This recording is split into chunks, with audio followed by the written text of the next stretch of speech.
Well, ladies and gentlemen, thank you for coming out. Thanks for your patience. What a pleasure it is for me to introduce on his second visit to the Jordan Schnitzer Museum of Art, Mr. Gary Groth. And Gary, as I'm sure you all know, but I will say anyway because it is a convention of these things, is editor-in-chief of one of the central vehicles and repositories of comics criticism, the Comics Journal, and also co-founder of Fantagraphics Books, one of the most influential and respected independent comics publishers in the world. Fantagraphics has brought us tremendous originals. I'm just cherry-picking some of my absolute favorites here. The work of the Hernandez brothers, the work of Chris Ware, amongst many others. But you've also overseen some tremendously important reprint and archival projects of past masters of the form. Props to Karl Barks, the Oregon-born Karl Barks, for example. You're currently doing the entire Barks library. And of course, the reason we're all here today, this remarkable archival EC collection. So I thought I would just begin, and by the way, I'm going to encourage people in the audience, if as we're talking, Gary has selected some stories that he wanted to talk about, which we will project on the screen. We'll chat about them, but if people have questions about any of that as it's going by, or if ideas occur to you, please just raise your hands and we'll have a more sort of general conversation. Or if you feel shy about that, don't worry, we'll have some time for Q&A at the end as well. So I wanted to begin by asking you, Gary, just in the most general sort of way, why EC? What does EC Comics mean to you, and why was it that you wanted to give them this archival and almost scholarly treatment? Well, okay. I probably said this before, but I think EC probably represents the best mainstream comics in the history of the comic book format. Essentially, EC ran for 6 years, 1950 and 1956, and they probably published more great work in that time period than any other mainstream publisher. You can argue that Marvel published, a lot of tremendous work between 1962 and 1969, and Dell certainly published a lot of great work in the 40s and 50s with Karl Barks and John Stanley. But EC was special in a number of ways. First of all, almost everything they did had achieved a certain level of quality, and it ranged from just superbly crafted work to innovative work that's been a seminal influence throughout the history of comics, and on a lot of subsequent artists. EC was also unique in the culture that that the publishing company established under the leadership of Bill Gaines, who was the publisher. There was really no mainstream comics publisher like that in the history of the medium. He owned the company. He took pride in what he did. He and his editor, Al Feldstein, just happened to have impeccable taste in terms of the artists that they chose to work for them. They cared about the comics medium in a way that really no other mainstream publisher ever had and probably ever has. And then they tried to do work. I mean, they were aiming. I think they were aiming for.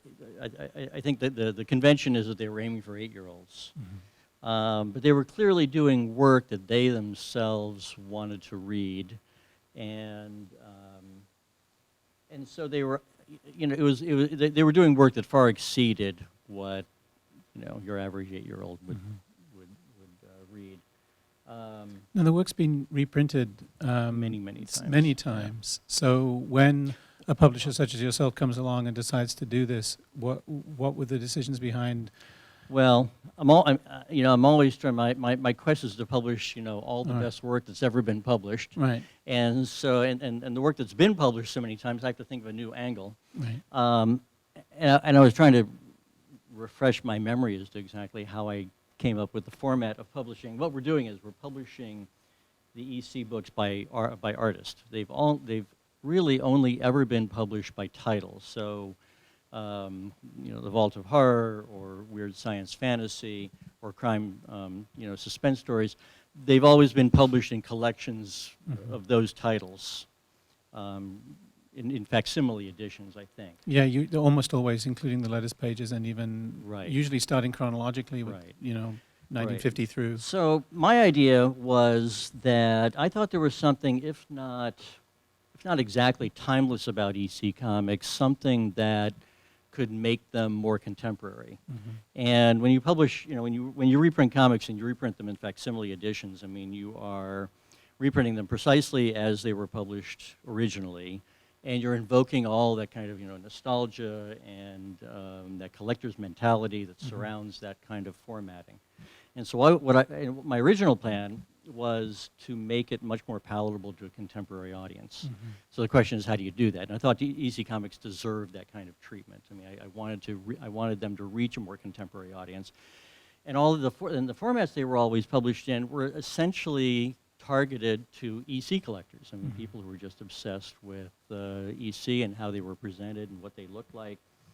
So I wanted to repackage them, and I thought the best way to do that, I mean, contemporary graphic novels, I mean, they're, whether they're collections of short stories or they're longer stories, they're always by one artist.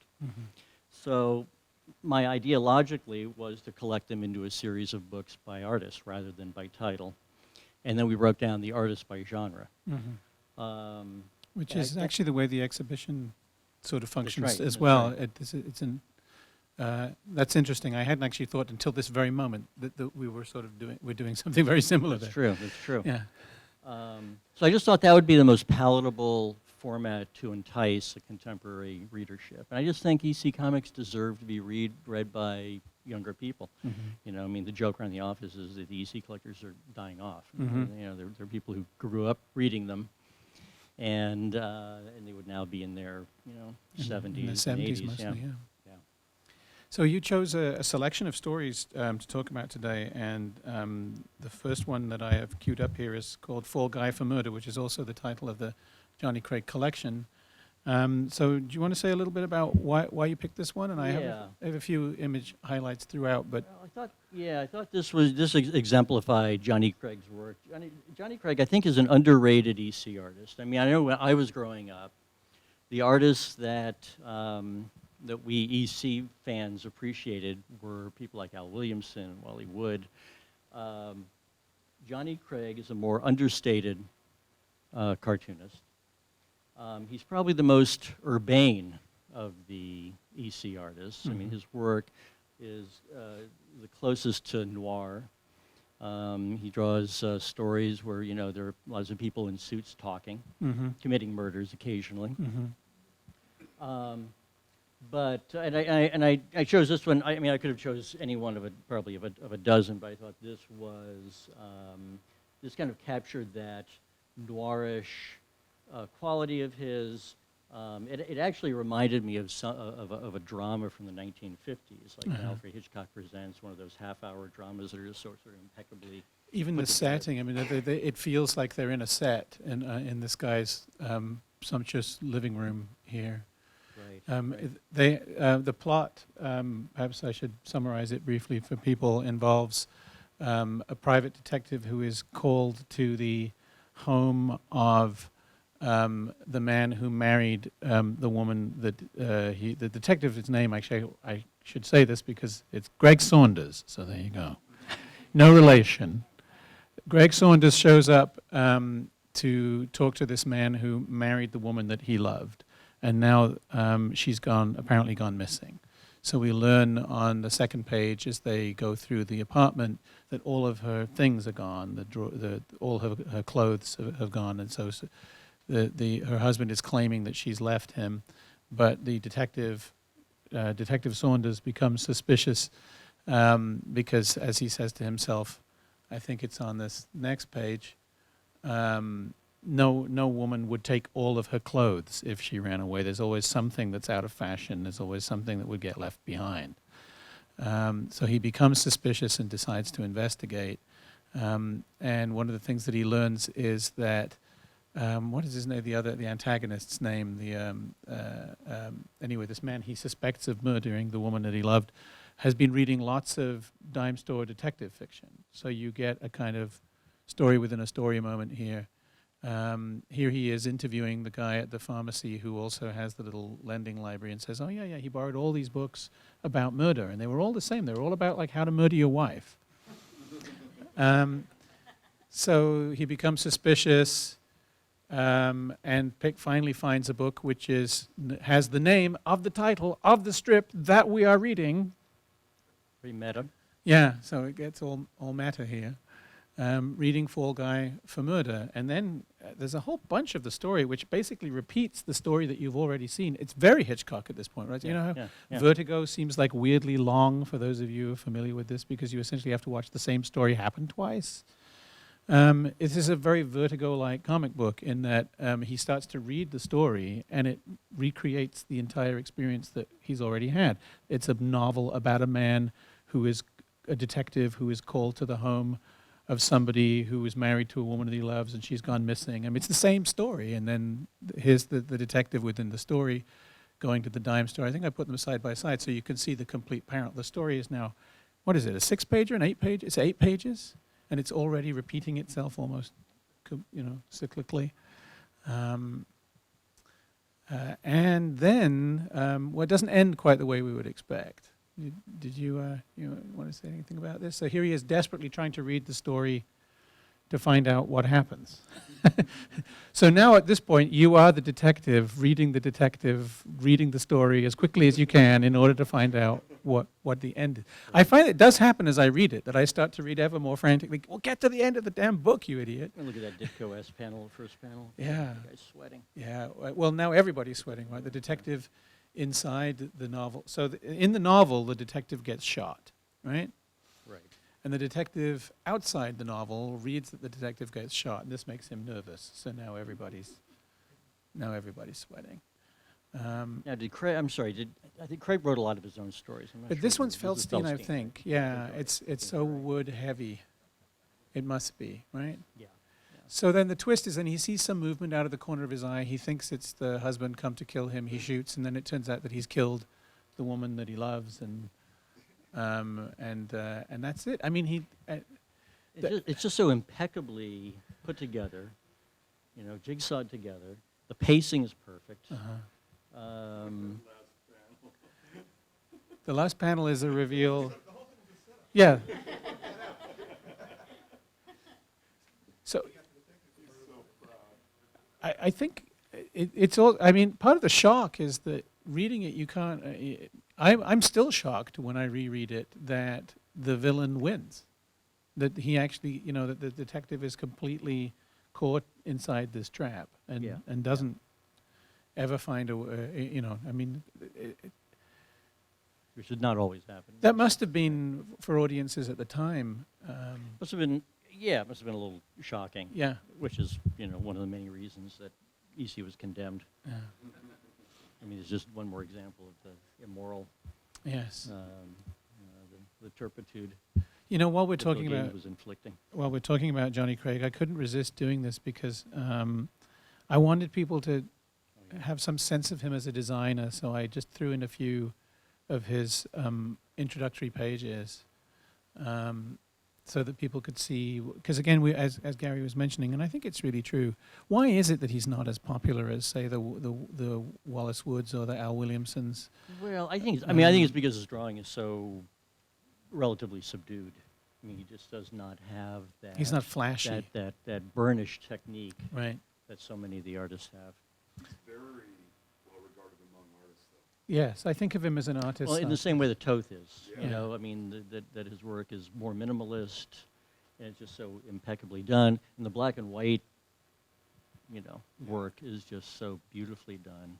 I mean, that's such a risky page, It's sort of. He was also the slowest of the EC artists. He really slaved over these pages. He was known for being, incredibly fastidious about the work.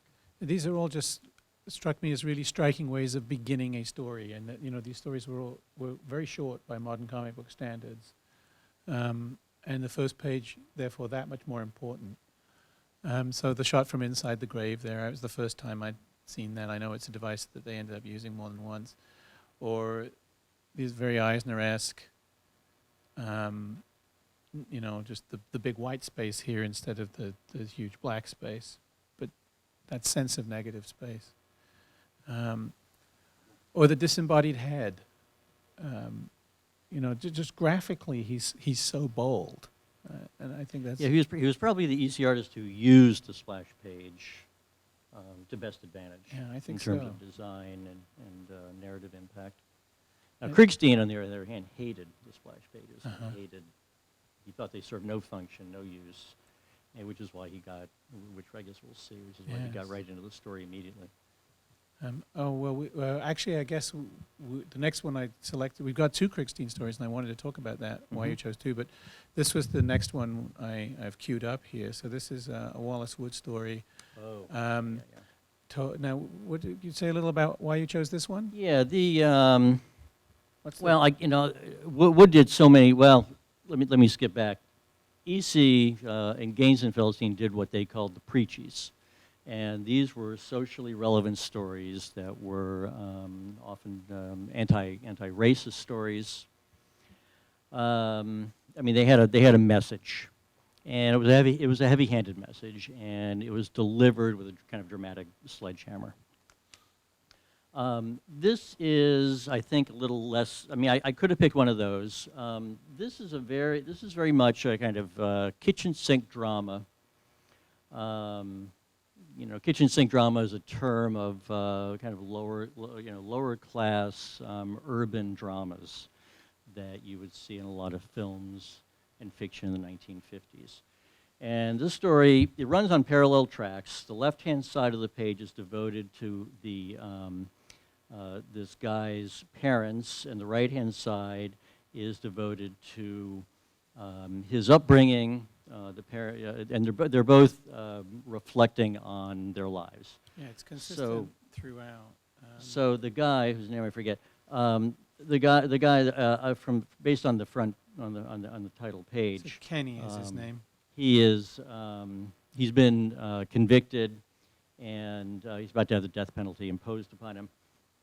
And so they're both reflecting on their lives, and there's a Rashomon perception to the parents thinking back about they're raising the kid and why he was so problematic and what great parents they were, and the kid is reflecting much more sensitively about why his parents behaved the way they did, and of course their perceptions are completely different. The parents think that they were impeccable parents, that they were ideal parents. They can't understand why their kid turned out this way, and the kid tells a story about why he turned out the way he did. It's almost a classic kind of liberal interpretation of social forces and familial forces affecting the life of a kid, and how a kid can end up the way he did in the story. This parallel narrative structure, by the way, I wasn't sure. I don't think I've seen this elsewhere. Maybe they did this in 1 or 2 other stories, but I think it's a pretty unique device. Yeah. So the whole, even though you read, we traditionally read comics left to right, but every one of these pages is also essentially divided into a left-hand column and a right-hand column, where on the left hand what you have is the narrative perspective of the parents, and the right. So basically this formula that is established here, the parents on the one side and the son on the other, is then repeated on every single page. So here she is feeding him and saying, he would finish his meals, and then him remembering going into the bathroom and throwing it up. Or my personal favorite, because they must have had some fun with this, I blew this one up. So again, they're commenting, of course, self-reflexively on comic book readers of the time, right? So when his parents discover him reading comics, they're outraged and take them from him. But then he recalls watching them looking at this very sensationalist newspaper story. 2 unidentified men broke into the home of Mr. and Mrs. So-and-so, and while one of them held the husband prisoner in the bathroom and the other, the wife, and then they killed her and fatally wounded. And they're both sort of eagerly lapping up this story of home invasion and rape. which apparently is acceptable when you're adults and reading it in the newspapers, but not Right, and this acceptable is- when you're a kid reading it in comics. And this is a perfect, this particular example is a perfect illustration of how they obviously are too obtuse to have even remembered that they engage in this, this behavior reading sensationalistic accounts. Right. But that's what he remembers. So it's just a beautiful example of these two perspectives that never came together. No, it's two, and I'm not sure which one to believe. By the end, it's not. Well, too there ri- is a little They're little both ambiguity here, which yeah. is what I like about the story. Right. It's like neither one. You can't trust either one 100%. Although I think the sympathy is definitely toward the kid. Although he starts to spiral into addiction, right? You have this very daring for the time period. Yeah. On these pages, I don't know if you can see there in that top right-hand panel, they're smoking dope, right? This is like, he's discovered the pleasures of reefer, which of course, within a panel, immediately becoming a junkie. So it happens, man. Yeah.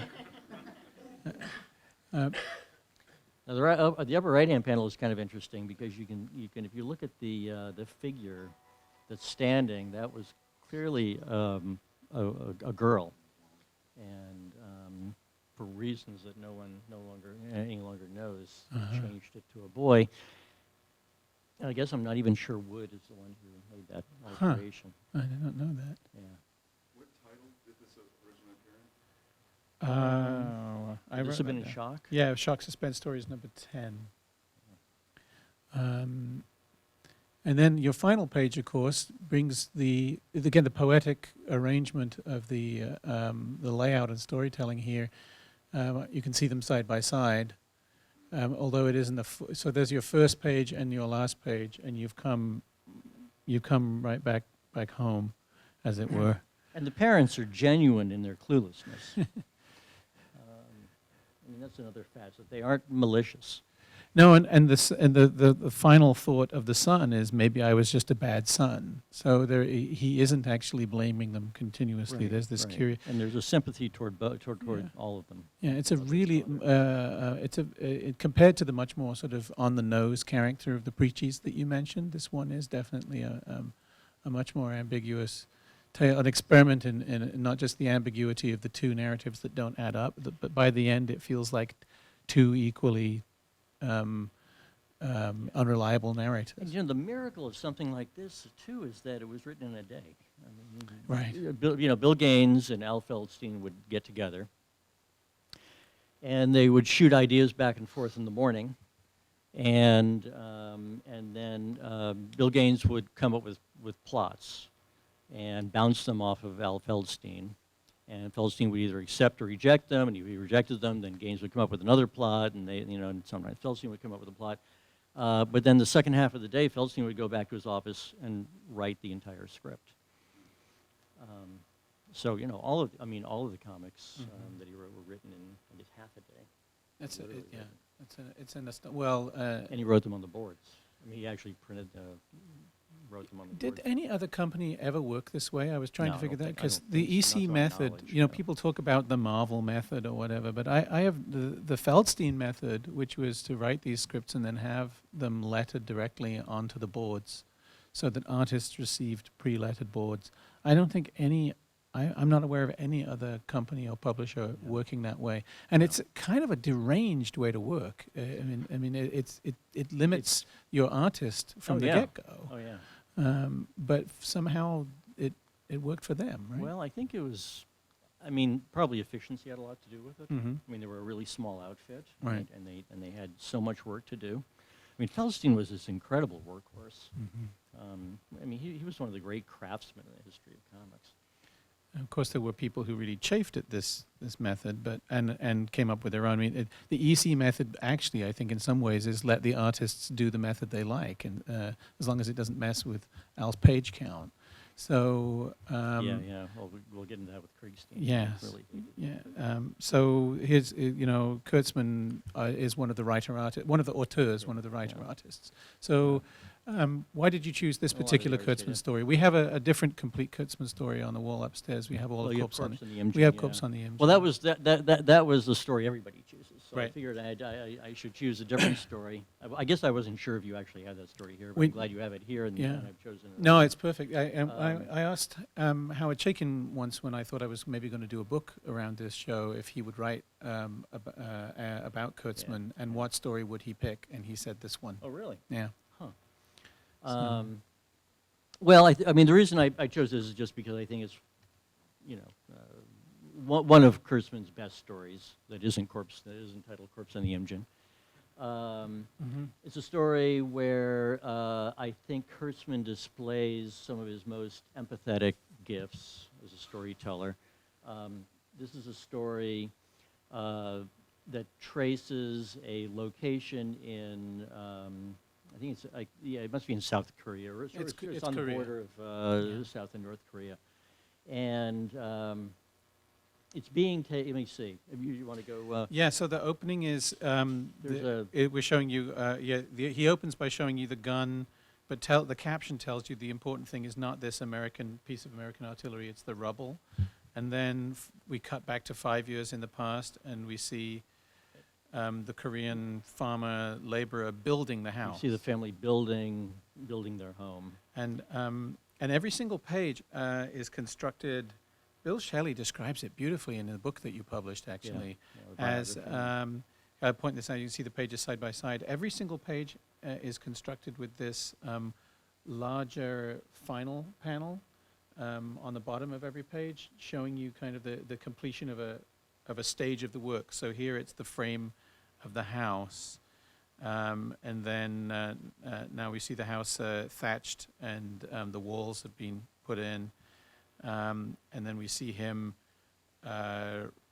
plowing the fields around the house, and they're sort of warm and cozy inside, the domestic image. And then the house is destroyed. And it's so impressive that he devotes 2 pages to the mundane task Yes. of building the house, so that you get to you understand what it took to build the house. And I think, Kurtzman being Kurtzman, he actually researched that. Yeah, I heard that he talked to like the Korean consulate and Yeah. to talk about basically to try and get some of these details. Right. So he makes you, he makes you feel what it's like to build your own home and the kind of work you put into it and the kind of pride you take in it. Mhm. I can't think of any other, artist of that era who would spend 2 pages to do that. It would be like in 2 panels, It's so they can get to the war. the visual rhythm of it is what I wanted. The only way to really see this, if you're not paging across the pages of a book, is to put all, I mean, you never see a comic like this, right? You don't see 3 pages side by side, but you can see if I do that, just how consistent he is in terms of this format of always having this last page. Shelley describes it as like the refrain of a poem, always coming back to this widescreen landscape shot. So again, when the story concludes, and this is at this point, even the gun is gone, and it's just the wreckage of the house. I think I gave you both sides. So there's the first page and last page again. So you can see the kind of poetic return of the narrative. And as I recall, what the story is about is that this is a gun emplacement that is it North Korean, or is it? It's a U.S. gun. It's a U.S. gun. And so in the end, they destroyed the house, and And then even they the see gun is gone. yeah, and they see this as just one more place to put another gun. Right. So rendering the home meaningless Right. in the face of war. So yeah, it's a pretty stunning piece of work. I think it probably vies for sort of joint first of the two I think two it's great up there. Kurtzman war Maybe that's a stories. big F. Yeah. let's see now. Krickstein. So yes, we were talking about the different methods of these creators. Krickstein was an artist who chafed at the EC system of getting these pre-lettered boards. So do you want to say a little bit? Yeah, well, about that? Krickstein, you know, one of the things about EC, again, to its benefit, was that they had artists that ranged,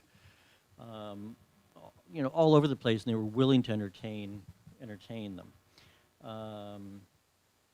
Krickstein was probably the most formally inventive and innovative artist they dealt with. He was probably the most stubborn and difficult artist they dealt with. And he was really interested in the form of comics. He really wanted to use the vocabulary of comics, the grammar of comics, the panel sequencing to tell the story. He was not content to just have a grid system, you know, like Jack Kamen, or one of the more conventional artists who worked at EC. He really wanted to push the medium.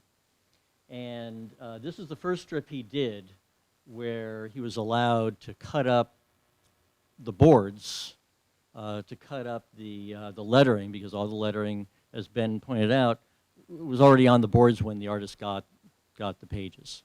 And so, you know, most of the cartoonists just filled in the panels with the drawings. I mean, the lettering for the balloons was in there. I don't think the tails for the lettering of the balloons were in there. So that's the only latitude they had, which is that they could move the tail of the balloon, you know, around. Krickstein hated that. And so this is the first story he did for EC, where he went back and he talked to Feldstein and Gaines, and he said, I want to cut up the lettering and rearrange it and rearrange all the panel configurations. So I want more panels. And my impression is that they were somewhat trepidatious about this, but they said, okay, go ahead and do it. And back then, that was probably a big deal, giving him that latitude, because they were on a schedule. That, you know, they had a production schedule. They just wanted this stuff done, even though they cared about the work. They, you know, these things had to come out on time. And when you are aware of the way that they work, this particular opening page, I hadn't looked at this in a while, so I was really glad you drew my attention back to it. Yeah. When you know that what he's received is probably a board for a splash page, and that all of that lettering on the top there, Pietro Muta grabbed the sack with its load of silver, and with Gino Alcari following, broke for the front door. All of that could have been rendered by a different kind of artist in one panel. A single panel. And then the narrative would provide the detail. And instead what we get is 5 panels for a series of different actions, and a silent panel, effectively, of the feet sort of, you know, just running away there. I think I might have even given that as an enlargement. There you go. Yeah, he liked that angle. He used that, obviously, in Master Race several times. He liked that shot. And it's a way of being able to sort of do more with pacing without increasing the page content. Yeah. Now, Ben, when you're talking about this technique of what he's doing, and getting permission to rearrange the lettering, it also gives him implicitly the permission to edit the lettering and leave out stuff that he may just want to do visually. So the actual, we don't know that those are all the words that Feldstein wrote. That's true, and it's quite, when you think about it, it's quite unlikely that they would be all the words. Feldstein wrote a lot of words. Yes, he used all the words. Yeah, no, I think that's a very good point. Yeah. I think he was editing his editor. Yeah, that makes sense, which would explain maybe again a little bit of the tension that started to develop between them. Do you know if he supplied color guides too, because they're very specific and stylized, like his artwork is? You know, I have not read that he did. It wouldn't surprise me, Yeah, it though, of wouldn't surprise anyone me if he of the did. crew who did, because it doesn't look like Marie. It really doesn't look like the way Marie was handling this. Yeah, but it's odd that we haven't. I mean, I have not read that he did. No, it's just, he was so, you can see from those faces at the bottom there, I got an enlargement of one of those, so you can see just how, particularly how sort of abstract, expressionist, and Picasso-like that second face is. you know, he wanted to be as Gary already mentioned, he was very serious. He wanted to be a fine artist. I think he always had mixed feelings about being a comics artist at all. This Increasingly so. and yes, increasingly as time went on. You know, it's funny. Krickstein's one of the artists that today, I think, when people talk about EC, they talk about him more than much more probably than they did. I don't think he was particularly a fan favorite. Right, the style is too No, I don't think he was. rebarbative and off-putting for him to have been a fan favorite. But now he's a real critical darling. And I admire it more than I flat out like it a lot of the time, because it is so serious. You know, you can imagine him almost stroking his goatee and thinking, I am an artiste.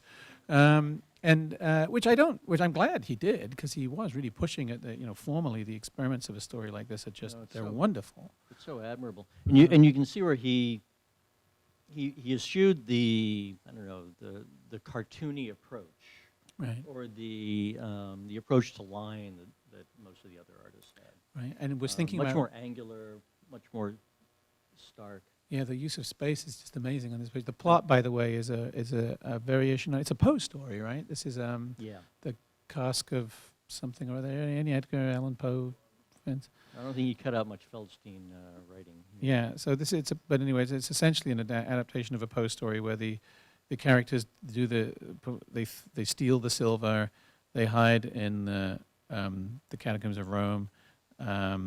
It turns out one of the characters has really only led the other one there so that he can murder him and keep the profits from the stolen silver himself. So we have quite a dramatic murder scene here, actually, which is done with, again, this famous Krickstein technique of adding way more panels on a single tier here than people usually would, so you can have this extended death scene. And then the murderer finds that he can't find his way out of the catacombs and ends up following. They've left a trail of wine. That's an important detail. And he ends up thinking he's found the trail, but it actually turns out to be the blood from the person that he's killed. So he ends up back at the corpse and unable to escape. And then you end up with this very famous final blackout panel. And one of the things Krickstein wanted to do, I think one of the things that frustrated him was he did not want to have panel, panel, panel, panel. He wanted to use space as time. So he wanted to create the illusion of time through the panel configurations. That's why he split up one panel into 2 or even 3 or even 4 panels. He wanted to create that illusion that this was taking a longer amount of time.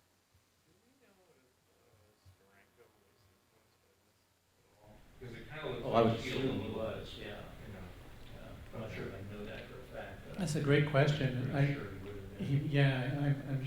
He must have been. Krickstein and Eisner. Yeah, they would have. Kurtzman, too. Yeah. Yeah, no, I'm sure he would have been, and I'm he talking would about never Eisner have in and never have 40s, admitted it 50s. probably either. I'm pretty sure Steranko would not.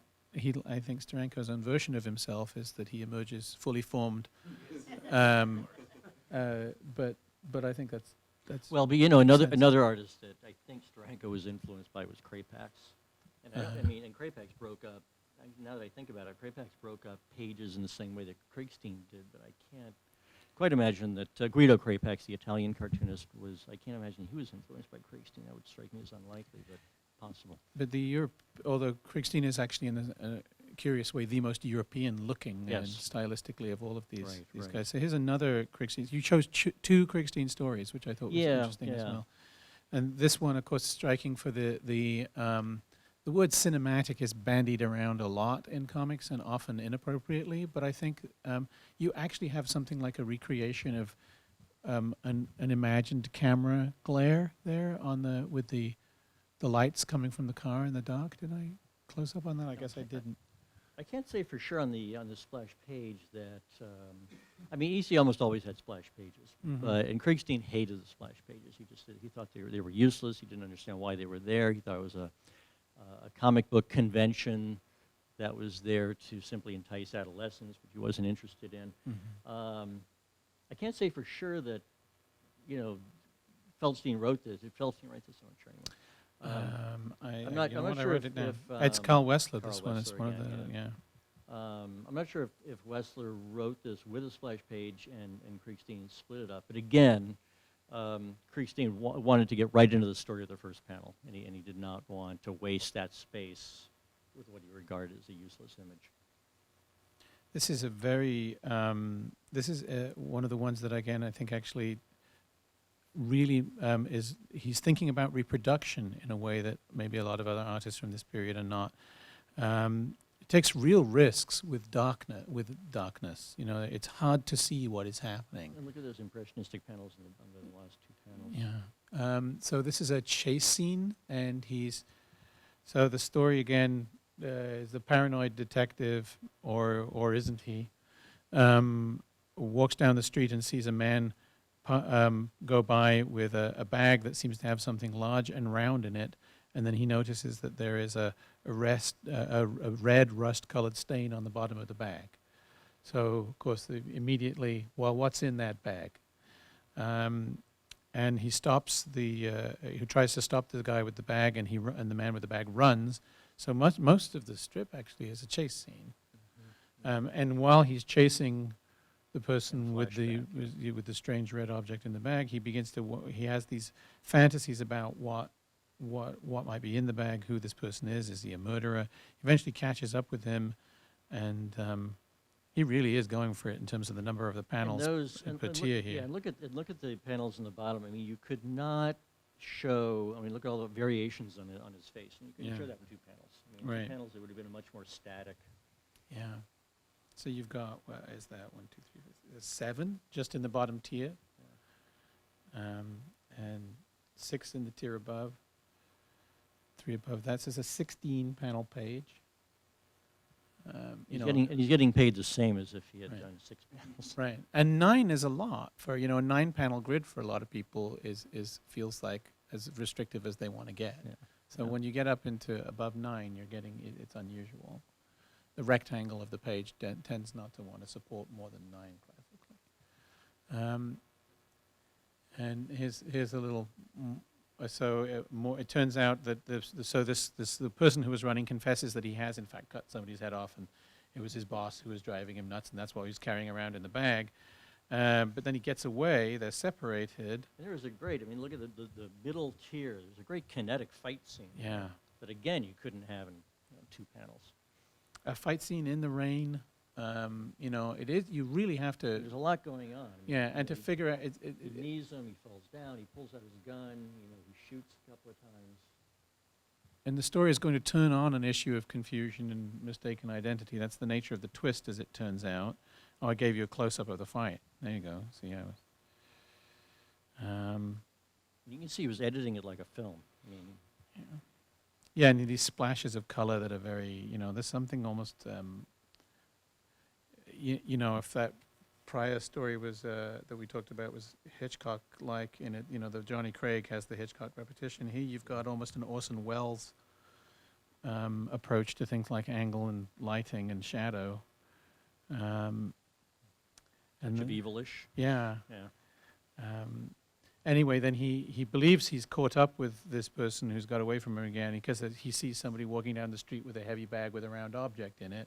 So he shoots him, and it turns out, no, the other cops already picked up the lunatic, and he just shot an innocent man heading home with a bowling ball in a bag. So that's your... Can you go back one previous page? Yeah. I was, even I was a little startled by, and I'm used to EC comics, but let me see, on the bottom tier in the middle 2 panels. The dialogue there? Yeah, the yes. dialogue is, The narrative, I should say, yes. this is a mainstream comic, aimed at. Yes.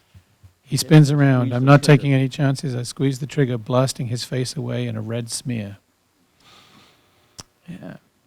But that does convey what would happen Yes. if you shot somebody in the face with a 45. Close So in a range. way, it's very uncomic booky. Right.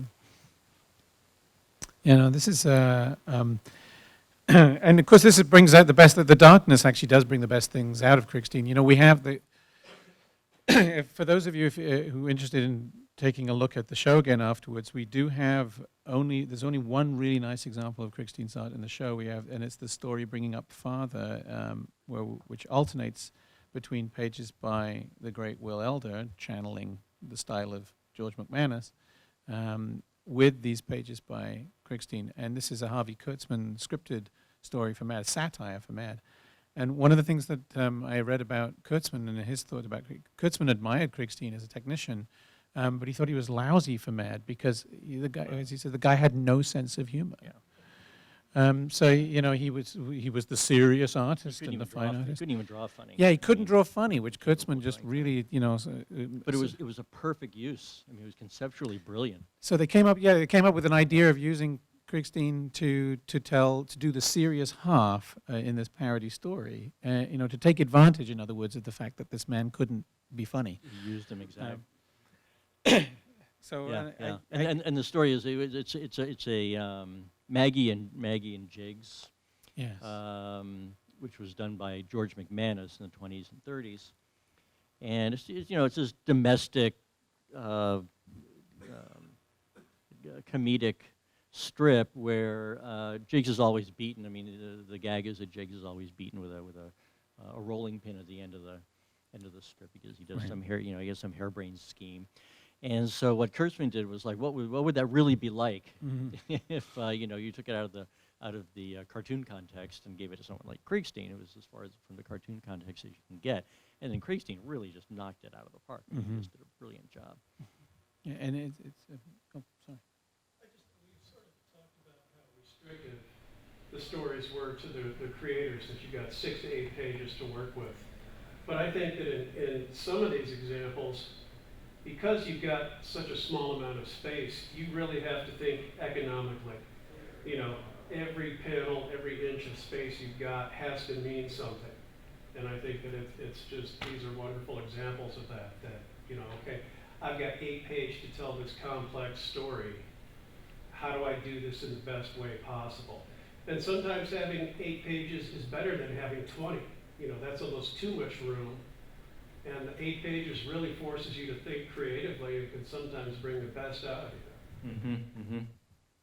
Yeah, I think if it's interesting to imagine what someone like Krickstein would do with the contemporary graphic novel format if he had that if he'd been given a really a really large canvas, what he would have done, and whether we would have seen. He tried to. He wanted to adapt The Red Badge of Courage, Stephen Crane's short novel. Now that would have been. And he actually did a handful of pages. So he did have that ambition. I think that was somewhere around 58 after EC. So he did. He wanted to do something longer, more ambitious, that would give him more scope. And he did like half a dozen pages, and I think he might have even shopped it around, and absolutely nobody was interested in publishing such a thing at that time. There was no Fantagraphics. Yeah, well, there you go. Like, You brought up, if you want to go back to the flash page, it's sort of a clue to what happened here. If you notice, now I think this is not one that he cut up like he did the other story. I don't think he did in the story. One clue you see is that every narration begins with a large letter, and that's true throughout the story. And I'm not quite sure what the relationship was between Wessler and Feldstein, because Feldstein was Wessler's editor. So whatever Wessler wrote was coming through Feldstein. So this is except for the fact that there's a splash, is kind of a typical Feldstein page. And it's probably Feldstein accommodating Krickstein's desire not to have a splash page. But so I think this is not one of those cases where he cuts stuff up. I just want to point that out. But if you look at all of the narration, you'll always see, and that's a very typical thing that Feldstein did, was put a narration and then balloon immediately underneath it. And Yes. you'll never find a balloon at the bottom of Feldstein panel. I think the innovation here is not the cutting up, perhaps, but maybe in that bottom tier where he has used a single balloon to cover what are effectively 3 panels. Right? Yeah. That's exactly where. well, you can see where they were supposed to Right. be just 3 panels with 1 image in each Right. panel. Exactly. And he's really. This is where he's finding the space to innovate. You know, you didn't. You didn't actually select any horror stories, and I thought this was, and of course that's most associated with Graham Ingels, as but also it's the genre, the genre that for many people, when you say EC to a lot of people, they immediately think Tales from the Crypt, Vault of Horror. Well, I have to say, I mean, I think the horror stories are the least successful aesthetically. Mm-hmm. I mean, I just think they're the most, you know, the most adolescent, the most outrageous for the sake of being outrageous. And one of the reasons I chose, well, I guess the main reason I chose the ones I did is because I thought they were the most artistically ambitious stories. And I mean, the horror stories are terrific, but they were the hardest thing for me to get excited about prior to really doing the research for this. I learned to love Graham Ingels over the course of doing this show, but he was the artist that I had the most resistance to. why do you think that is?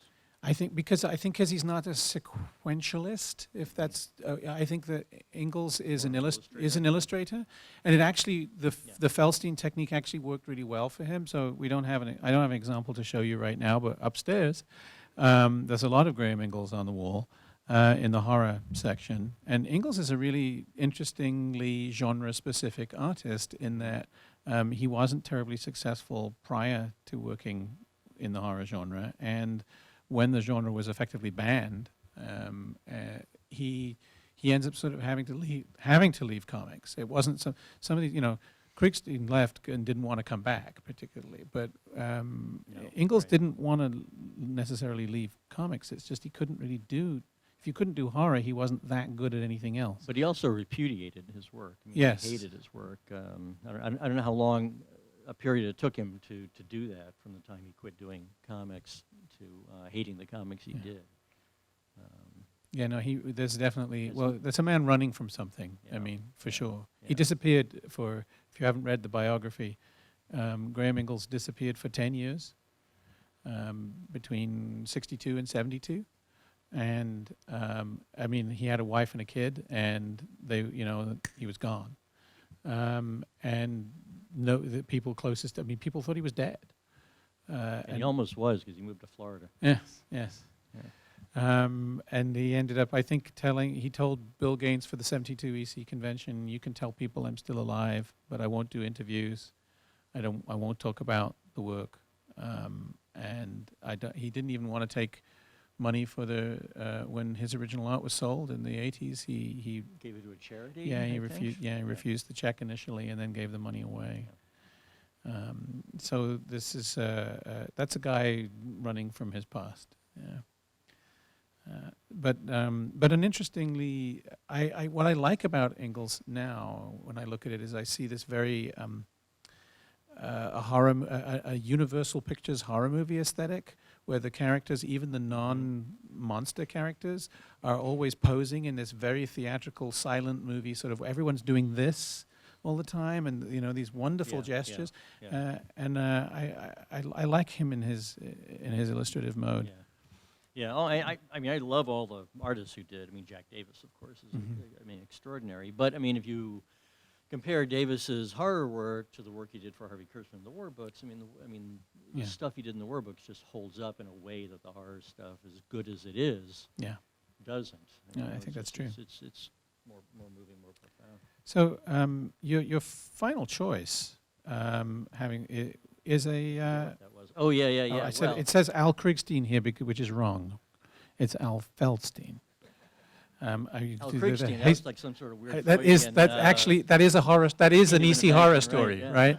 Where you take the various artists and you collapse them into one body. I think we've got a version of that upstairs. Anyway, so this is the Feld. I thought it was a very interesting choice here. Well, I'm not sure. I did it to contrast with all the rest. Okay. This I felt, the horror comics notwithstanding, I think that this sort of represented the other side of EC. Feldstein's work, I don't know how to, it's like weird. olives. I mean, you have to really, it's an acquired taste. Yeah. He's not as accomplished an artist as every other artist who worked at EC.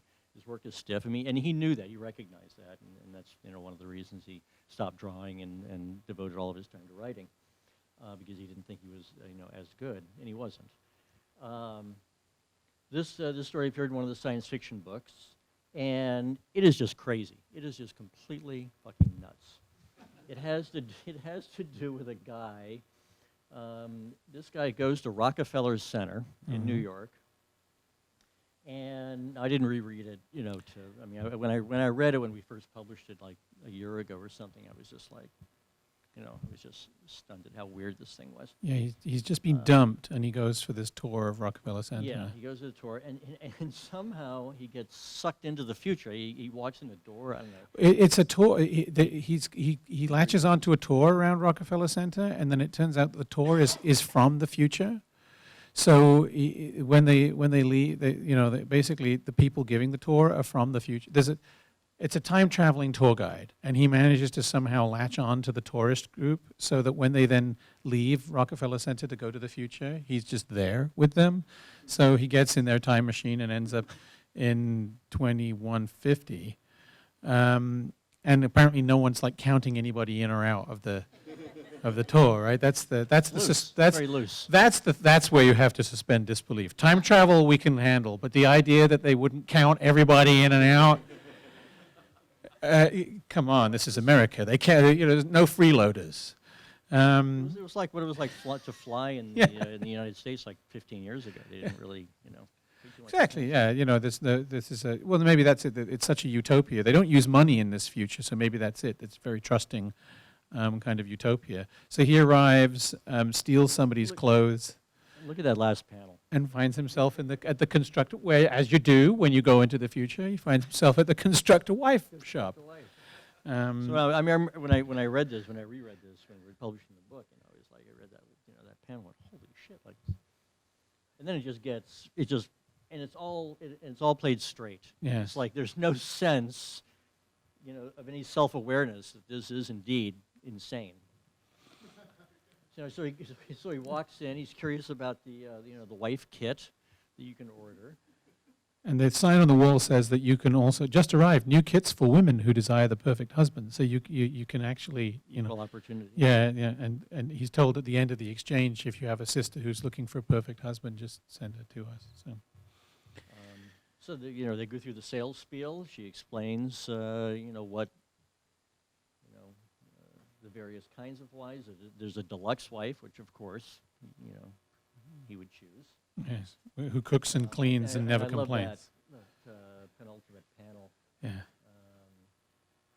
She never argues. She doesn't object to your staying out late with the boys. Always smiles. Cooks divinely. I'll take her. Yeah. And then it turns out all you need is a society card. There's no money required. You merely have to be a member of this utopia. So he decides, well, that's great, but I don't want this here. I'm going to take the kit back to 1950, and construct this woman in the past, and make the woman who dumped me at the very beginning really jealous.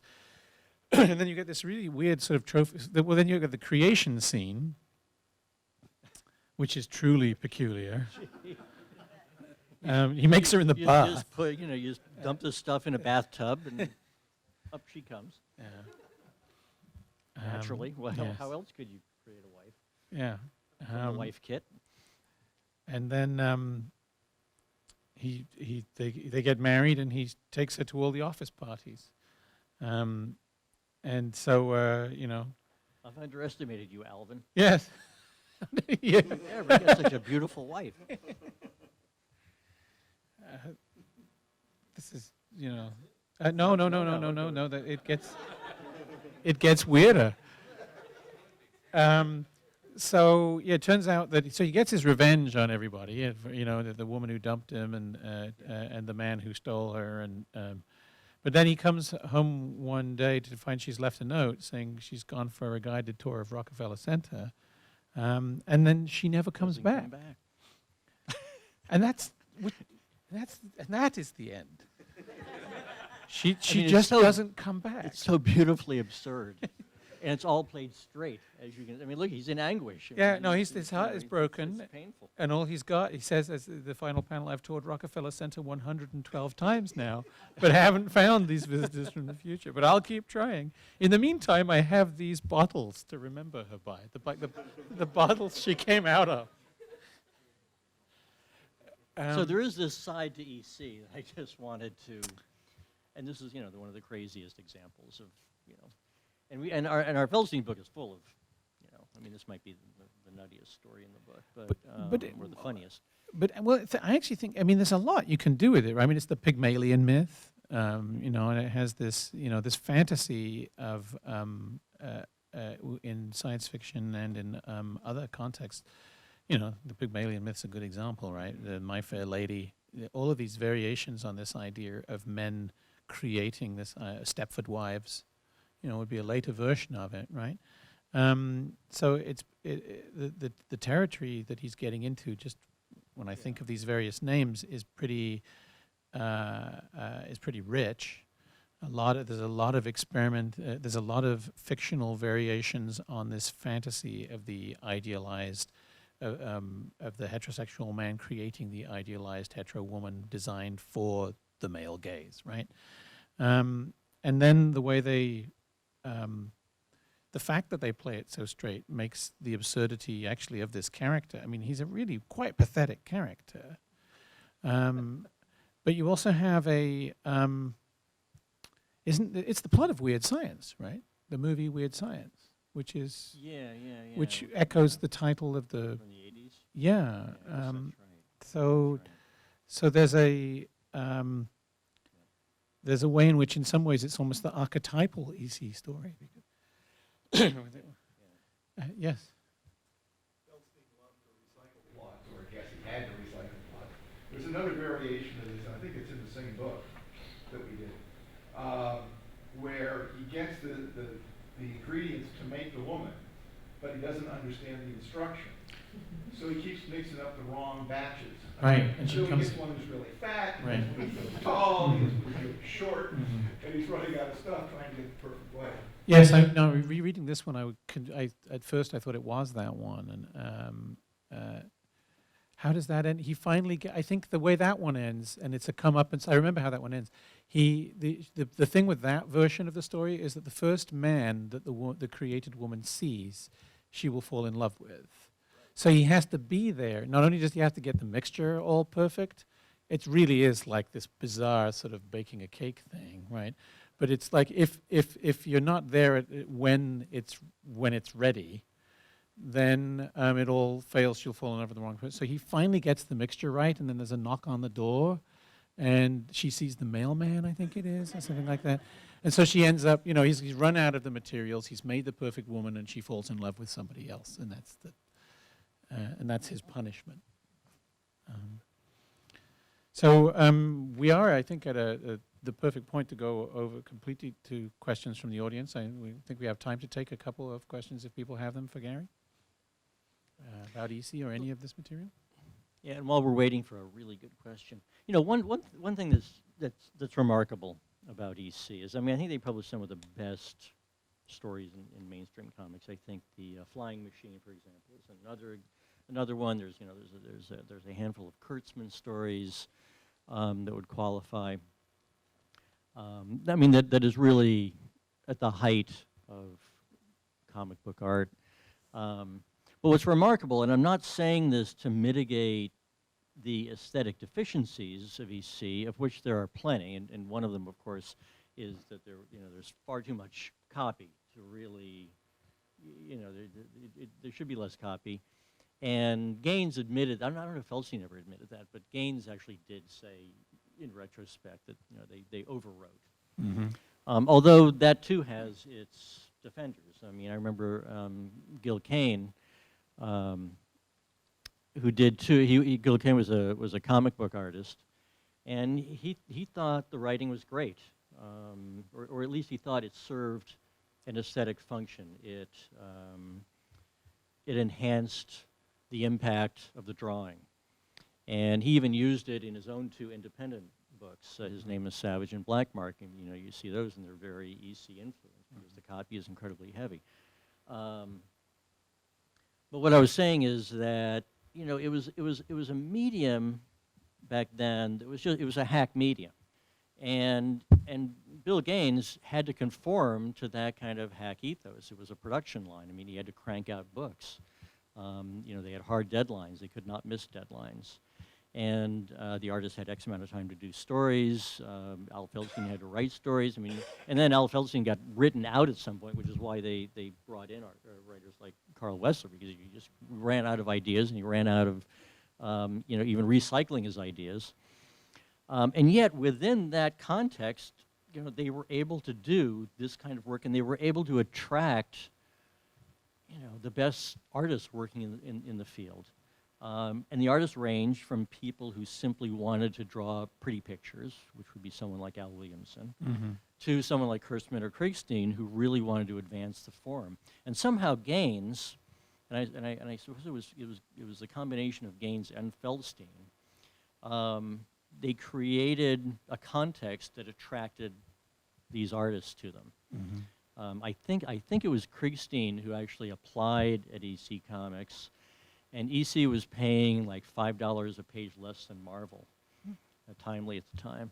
And Krickstein said, "Forget it, I'm going to Timely because, you know, I need the $5 a page extra." And he went to work for Timely, and then he saw what EC was doing, and I think he just saw the superior level of craft, and he went back to EC, which is why he started late. I think he started around '53. Right. He only worked at EC 2 years.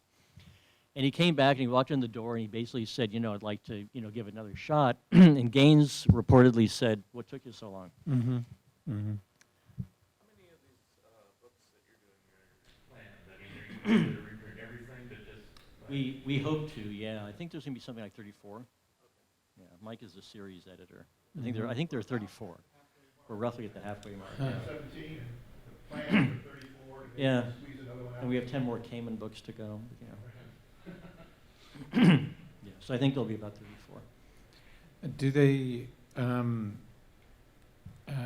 don't know if you want to answer a question like this, but has repackaging them around particular artists, do you see, you know, the Wood and Williamson sell exponentially more than, let's say... Yeah, some artists sell better than others. Yeah. Wood and Williamson sell better.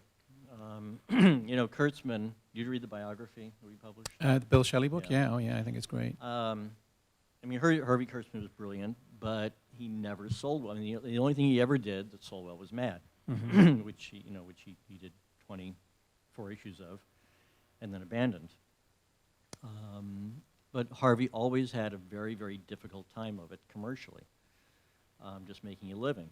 And of course, Harvey's was the first book I wanted to publish. The first two were Wallywood and Kurtzman, and I wanted to publish the Kurtzman book just because I admired him so much. And it's still hard to sell Harvey Kurtzman, even now, Right. which is kind of tragic. But yeah, some artists sell better than others, no question about it. Maybe time for one more question? Anybody has one? Well, if not, then I invite you to give a round of applause to Gary Groth. Thank you. And keep buying our books. Yeah.